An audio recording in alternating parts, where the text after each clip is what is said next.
An island nation, the sea has for centuries brought us food and income. Also incomers. They've crossed the water to make a living here, some in competition with local workers.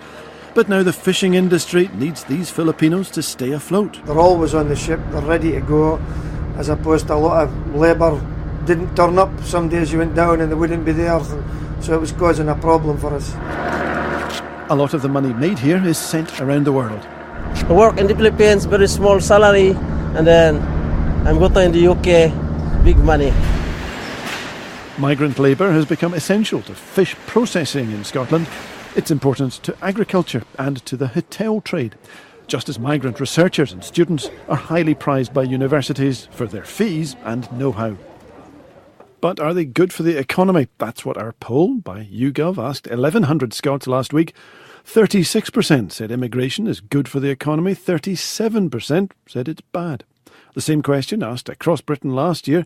Fewer people thought it was good, more thought it was bad, and a lot said it was neither.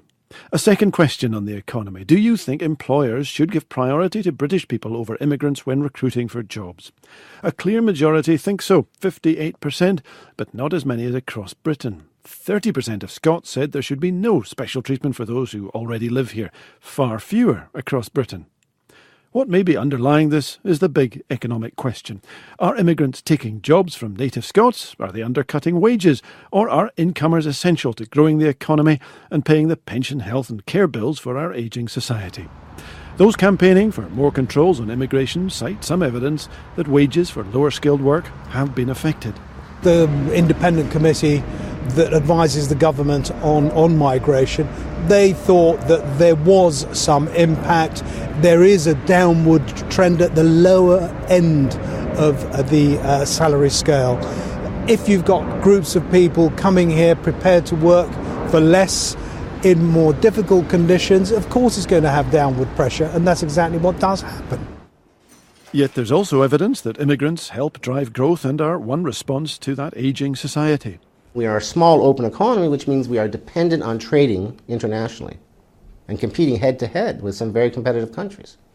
And anything that makes us less competitive is a serious negative outcome.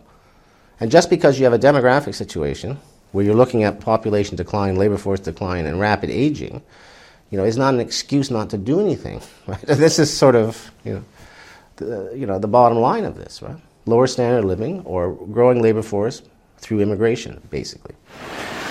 Anywhere immigrants compete for jobs, expect tensions, all the more when jobs are insecure and wages stagnant for a wider set of reasons.